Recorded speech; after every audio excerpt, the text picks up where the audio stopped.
ये मेरा पहला शिविर है और यहाँ के बहुत ही अच्छा लग रहा है।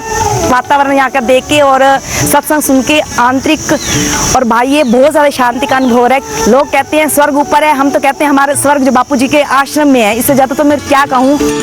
जप अनुष्ठान के पहले दिन इन गृहिणियों से मिलने महाराष्ट्र, राजस्थान और गुजरात में सक्रिय दुर्गा वाहिनी की क्षेत्रीय संयोजिका डॉक्टर यज्ञा जोशी आई थी।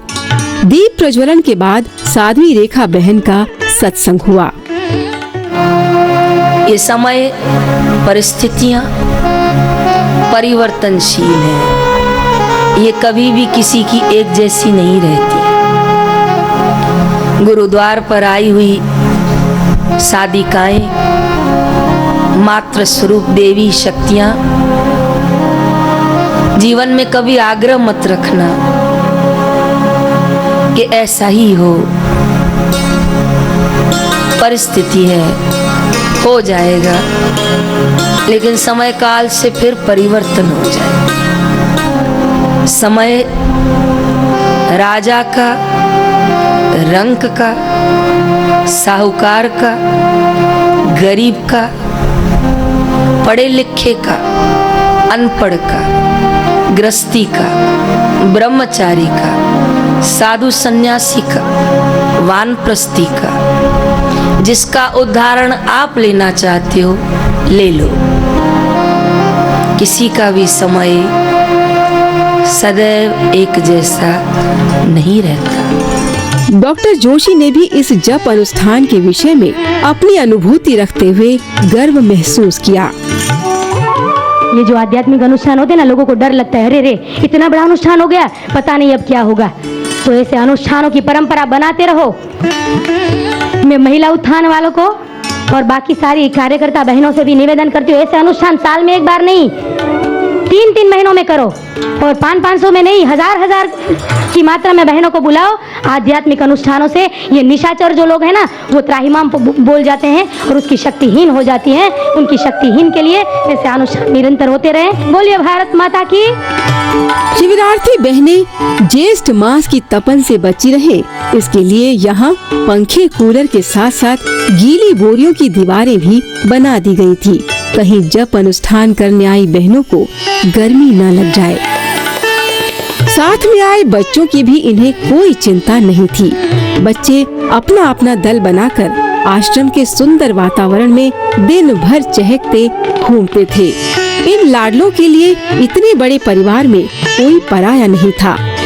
कोई इन बच्चों को फल खिला देती थी तो कोई इन्हें भोजन खिलाती थी। यहाँ अपने पराये का कोई भेद नहीं था। गजब का वातावरण था इस जप अनुष्ठान शिविर में। कभी एकदम गंभीर हो ये तपस्विनियाँ माला जप करती दिखती, कभी ध्यान मग्न हो जाती थी, तो कभी अपने गुरुदेव को याद कर सिसकने लगती थी।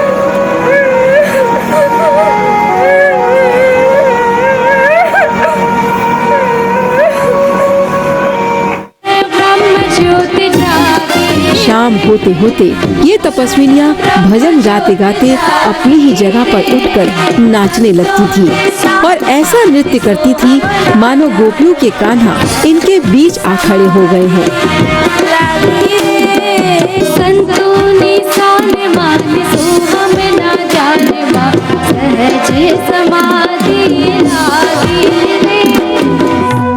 सूर्यो न शशांको न पावकः यत्कृत्वा न निवर्तन्ते। जप अनुष्ठान के शिविर में आध्यात्म के कई रंग दिखे। कहीं मालेगांव महिला उत्थान मंडल से आई बहनों ने नाटिका के जरिए समाज को आईना दिखाया।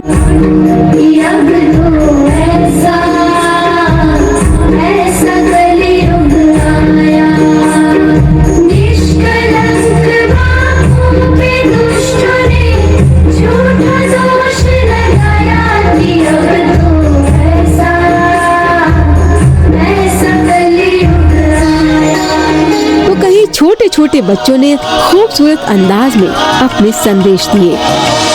बाल संस्कार में हम सबको पहुंचा दो, हमको अच्छे संस्कार दिला दो।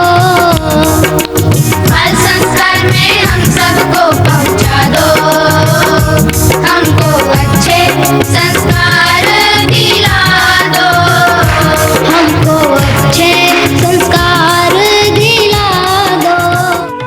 नहीं, इसी छोटे से मंच पर आध्यात्मिक प्रश्न मंच का भी आयोजन किया गया। वात्सल्य ग्रुप के लिए पहला प्रश्न, श्रीमद् भगवत गीता के किस अध्याय को ज्ञान विज्ञान योग कहते हैं? पहला ऑप्शन है आपका छठा अध्याय, 7वां अध्याय, 15वां अध्याय या 18वां अध्याय? 7वां अध्याय सही जवाब है। बड़ी ही खूबसूरत दिनचर्या थी इस जप अनुष्ठान शिविर में।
काय खोल दिया रे।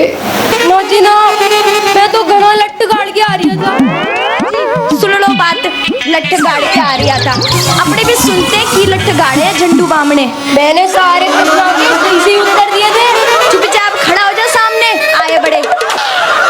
चल बेटा झंडू, मैं तारे से जो जो तूने पेपर में प्रश्न लिखे हैं ना सब पूछूंगी, एक एक के सही उत्तर देना इंग्लिश ट्रांसलेशन में। पहला प्रश्न, वो मेरी नवासी है। He is my 89। सुन लो 89। नवासी मतलब 89 ही होवे। चुप कर। चल दूसरा प्रश्न, मैं एक आम आदमी हूँ। आइए मैं मैंगो में। चल गोजे, खड़े हो जा चुपचाप। सभी बहनों ने माँ महंगी बाजी की समाधि की परिक्रमा का भी लाभ लिया। आखिरी दिन सुबह सुबह इन बहनों को शांति कुटिया के दर्शन के लिए ले जाया गया। शांति कुटिया जहाँ संत श्री आशाराम जी बापू निवास किया करते थे। नियम था शांति कुटिया में सभी मौन रखेंगी। किसी ने गेट पर ही खड़े खड़े श्री आशा रामायण का पाठ किया, तो कोई हरे राम हरे कृष्ण के कीर्तन में लीन थी, तो कुछ बिन बोले ही आंसुओं के जरिए अपने मन की हर बात गुरुजी तक पहुंचाती दिखी। परिक्रमा के बाद कुछ बहनें ध्यान कर रही थी, तो कुछ जप में व्यस्त थी। गुरु शिष्य के बीच यहाँ कोई नहीं दिखा। ये मेरे प्यार की डोरी, ये मेरे प्रेम के धागे आज स्वीकार। आखिरी सत्र में अश्रु विदाई थी। माखन मिश्री आदि का प्रसाद था। एक दूसरे से गले मिलकर ये विदाई ले रही थी। साथ ही ये संकल्प भी कि अगला शिविर बापूजी के सानिध्य में भरेंगे।